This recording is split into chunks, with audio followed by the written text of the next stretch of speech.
But first, look, I tell you, if you do not live in Victoria, you cannot truly understand how barking mad this place now is.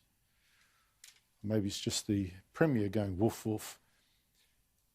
Just 10 new infections today, right? Just 5 yesterday, of a virus that almost certainly will not kill you if you're under 50 and not seriously ill already. Yet Melbourne is still in the world's worst lockdown. People forced to stay home, shops shut, children banned from going to high school, so much suffering. But instead of working out how to fight this virus in a less disastrous way, particularly now there's such low levels, our Premier and his advisors spend hours deciding the most pointless bans. Think of these peanuts sitting around a table, deciding which pointless ban to now ease and which equally pointless ban to keep. They would be saying, you know, these are true examples. Let's allow cricketers now to play in the nets, but still ban tennis. Let's now let people meet 4 others in a park, but let's still ban any of them from playing golf. Let's now allow people to swim in an outdoor pool, but not if that pool is privately owned, at an apartment. I mean, what kind of tiny minds busy themselves with such pointless bullying while totally overlooking the big picture? Hello, just do the basics, the tracing, quarantining, protecting the old bit of social distancing. You don't need to actually wreck an economy like this with a million Gulliver's Travels kind of little strings and ropes and all that, wrecking people's lives, driving them mad. Instead, this government is forcing Victorians to do the most stupid things, supposedly for their own good, like wearing a face mask in the open air, on your own, even out in the country where there's almost nobody at all getting sick. All the bits in blue, no new infections there. Look, you can't go out without a mask. Wearing a face mask in the fresh air, when some epidemiologists, Professor Peter Cognon, for instance, say they don't actually make much difference outside. Whether you need a blanket rule for, months and months that if you're outside you need to wear a mask if you have very little transmission and you can, keep all those other rules, well, that may be debatable. I tell you, it's a madhouse here. How about this dumb rule that people in Melbourne still can't travel more than 5 kilometres from their home, unless for work? Again, epidemiologists say, well, that's a pretty useless rule too. Professor Catherine Bennett, for instance, says there's no epidemiological rationale to say people within a heavily populated community must stay within 5 kilometres or even 10 kilometres.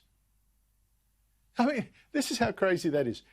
Western Australia today says Victorians next week will be allowed into Western Australia. We're lepers no more. I thank you so much. Problem is, Western Australia, thank you, but Victoria's Premier won't let us go even 5 kilometres from our own homes. I mean, thank you, but we can't move. I swear. Andrews and his advisors, they just make up these rules. Like the curfew. They only dropped that curfew on Sunday, only after a court made them hand over the documents they relied on to make that call. And oops, turned out there were just some basic stats on infections. There was nothing secret, nothing on whether curfews actually made any difference. For God's sake, Labor, get rid of this Premier. Now, as I said, this mad government's fiddling with pointless little details and not looking at the big picture. And I will demonstrate that now with the most shocking statistic today and the Premier's reaction to it. That statistic is not that Victoria had 10 new infections today. That's supposedly good news. It is this, that it had, so just reported, so now we don't matter, it doesn't matter apparently. Victoria actually had another 7 deaths today, 6 of them in aged care.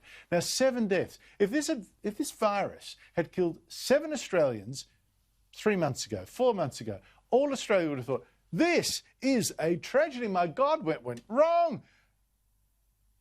Of course, we've since had more than 770 Victorians killed by the negligence of a government which let the virus get out of quarantine hotels and into aged care homes.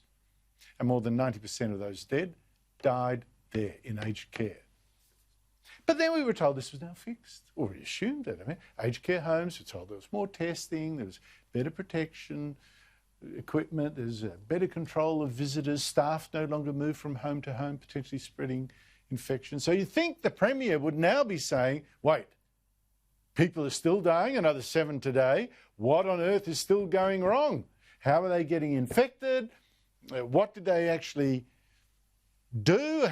Do we need to do more? I mean, maybe these people got the virus months ago and are simply dying now of something else. Most of them very, very old. Those are the urgent questions you would think the Premier would be asking today. But you would be dead wrong. He seems too busy deciding between banning golf or banning tennis to ask such questions. The kind that I asked here last night and which Sky News reporter Gabriella Power asked him today. The 6 more deaths in aged care, when did they get infected? I don't have that data. Okay. Do you know if they died with the virus or from the virus? I'm not the coroner, nor am I a doctor. Why are people in aged care still getting infected? Well, because this is a wildly infectious virus, and people in aged care are, whilst aged care is their home, aged care is not where the staff live. So it's still from the staff? Well, it can be from many different sources. Then there is that's still causing the transmission in aged care right now. Well, I wouldn't make a blanket statement like that. That helps to explain this disaster in Victoria, all these deaths. Here are another 7 people dead today, 6 in aged care, and the Premier does not know or seem to care how they got sick, what went wrong, what he might need to change. No. The Premier's instead issuing stupid decrees declaring that while, let's see, cricketers can now exercise in the nets, but one of the team now has to miss out. Just 10 cricketers at a time, please, not the full team of 11. Because who knows? That 11th person wanting to bat or to bowl in the nets, that could be someone right now lying in a nursing home. I tell you, Victoria's government is stark, staring mad. But for me, one of the sickest things in this sick farce is this. Why are public servants now carrying the can for perhaps the most deadly mistake made by an Australian government in peacetime? More than 770 people dead because the Andrews government let the virus get out of its quarantine hotels. 4 ministers were involved in that debacle. The health minister, whose department ran the hotels. The jobs minister, whose department set them up. The police minister, whose police should have done the security, not private security guards hired through WhatsApp, should have done the security but shamefully refused. And the Premier, the control freak, supposedly overseeing all this. Now, allegedly, to find the guilty, the Premier, Daniel Andrews, set up an inquiry, which wrapped up this week with councils assisting, giving their recommendations to the chair. And boy, how lucky, that's how I put it, how lucky is Daniel Andrews? Because the 3 people that those councils belted were not Andrews or any of his ministers. They're all public servants instead. 3 department heads, scapegoats, all blamed for apparently not telling their ministers what was really going on. The head of the health department, accused of not telling a minister about warnings that the hotel quarantine system was dangerous, complete crock. The head of the jobs department, accused of not telling his minister much at all. And the head of the Premier's department, accused of not telling Andrews that the Morrison government had offered to send soldiers for hotel security. Even though, and get this, even though Andrews had publicly said 11 days earlier that he really knew that. I mean, in terms of keeping people in these quarantine hotel rooms, how will that work? Will there be guards at the door stopping people? We'll utilise private security. We'll also utilise members of Victoria Police, and I'm very grateful to the Prime Minister for his offer of support from the Australian Defence Force. How do you like that? The head of the Premier's office was attacked by the inquiry for not telling his Premier about an offer of soldiers for his quarantine hotels that the Premier not only knew about but had publicly announced and then rejected. But it doesn't matter apparently. These 3 public servants are now the fall guys. As the council assisting the inquiry put it, their conduct raises further concerns as to their attitudes to transparency and accountability in general. What brilliant luck for the most accountable man, or unaccountable I should really say, the most accountable man of them all, Premier Daniel Andrews, who oversaw all this, who should have known, rescued by his own inquiry. And now the Premier's happy job is not to defend his own miserable, lethal performance, but to nobly defend some public servants whose reputations have just been trashed and who now face the sack after a decent interval, of course. I'm confident that those three public servants, indeed all public servants, are acting appropriately. We'll wait for the report, and then the report will give us a sense, very clear sense I would think, about what those next steps and actions need to be. What a disgrace. Are people really falling for this? Still, what do I know?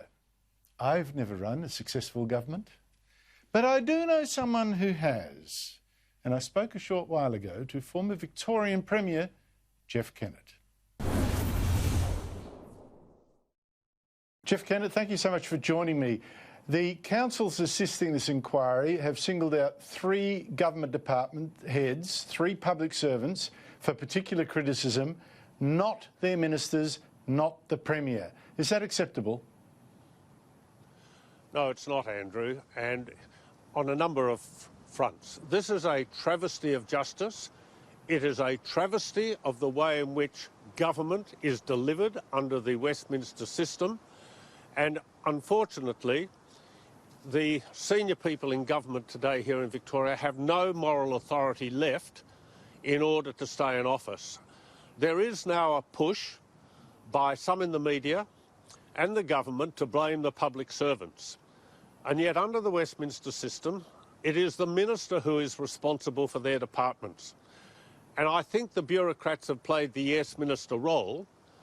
And have you ever heard of a situation where everyone before an inquiry has lost their memory? Not only the senior ministers and the Premier, but in fact the senior public servants. So this is the biggest cover-up we have ever seen that has resulted in over 700 deaths, the destruction of a lot of our businesses here in Victoria, and of course, a massive increase in state debt. So just compare this inquiry with the Ken Hayne inquiry into the financial institutions. That was forensic. They chased every rabbit down every burrow. This inquiry here has been brief, there has been no follow-up, and on the last day of the inquiry they received tens of thousands of documents from departments they haven't even looked at. So this is a sham.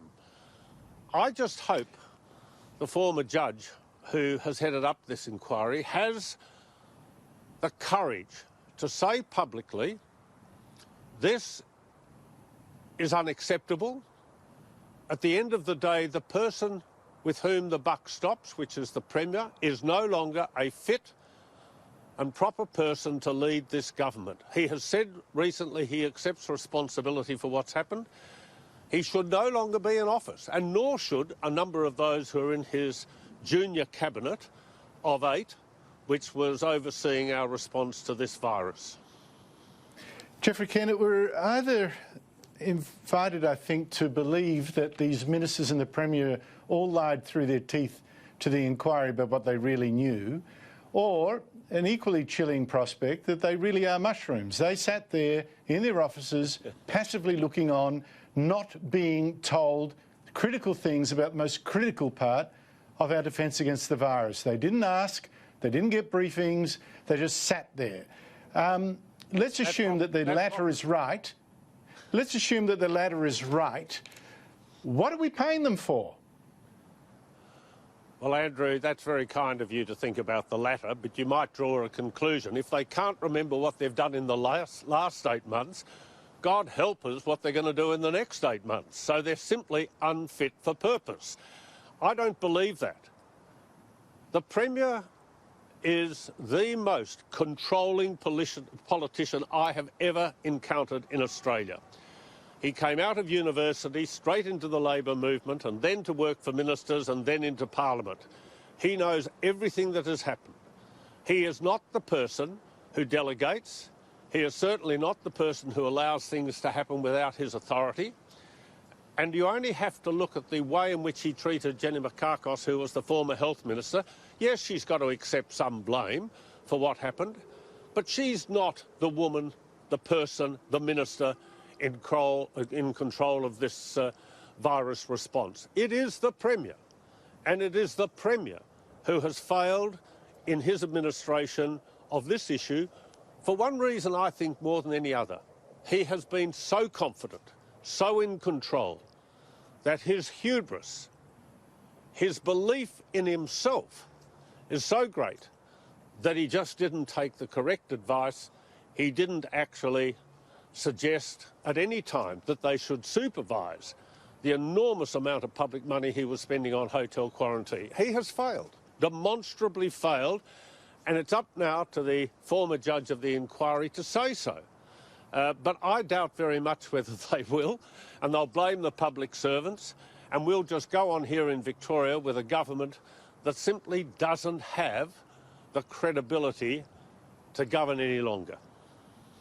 I can't recall any other state government making such terrible, terrible mistakes that led to more than 770 people dying. What should the consequences of bungling like that actually lead to? Well, it should lead to resignations or sacking.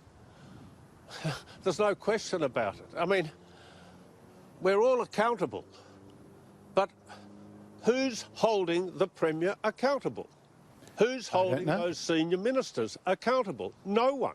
And of course, we have another 26 months here before an election. Now, I'm quite sure the Premier won't stay that long, because the economy is going to be the biggest issue in 26 months and it's not going to be very attractive. But that's not the point. The point is, because they failed so demonstrably, and because now they're all lost their memory, we're being treated like mushrooms. And someone's got to hold them to account. What's the point of having governments if they can just ignore the public interest, if they so badly administer that leads to so many deaths, and then they say, we simply don't know, we don't remember. It is unbelievable, Andrew. It is simply unbelievable. I can't disagree. I've never seen anything this extraordinary in my life in terms of an unaccountable government making such terrible mistakes and seemingly getting away with it. 770 well, just remember, Victorians, though, are dead. A couple of examples, if I may. A former Premier of New South Wales, Barry O'Farrell, was said to have misled ICAC over a bottle of a bottle of wine that he received. He resigned as a matter of honour. Here in Victoria, the current Premier has sacked a minister for having his chauffeur-driven car chauffeur his dogs around the state. The Premier has sacked another minister for branch stacking. He sacked another minister, Jane Garrett, because she stood up to him over the Country Fire Brigade. None of those people, including Barry O'Farrell, cost the lives of any citizens. They didn't destroy any businesses. And yet here we've got a Premier who says he accepts responsibility, expects to stay in office, when he and their administration has resulted in over 700 deaths, the destruction of so many businesses. It is just... We're in cuckoo land. I mean, where is any moral sense of responsibility? You're absolutely correct. I wake up each day thinking I've woken up in a madhouse. I can't understand what's going on. Jeff Kennett, thank you so much indeed for your time. Thank you. Have a good evening.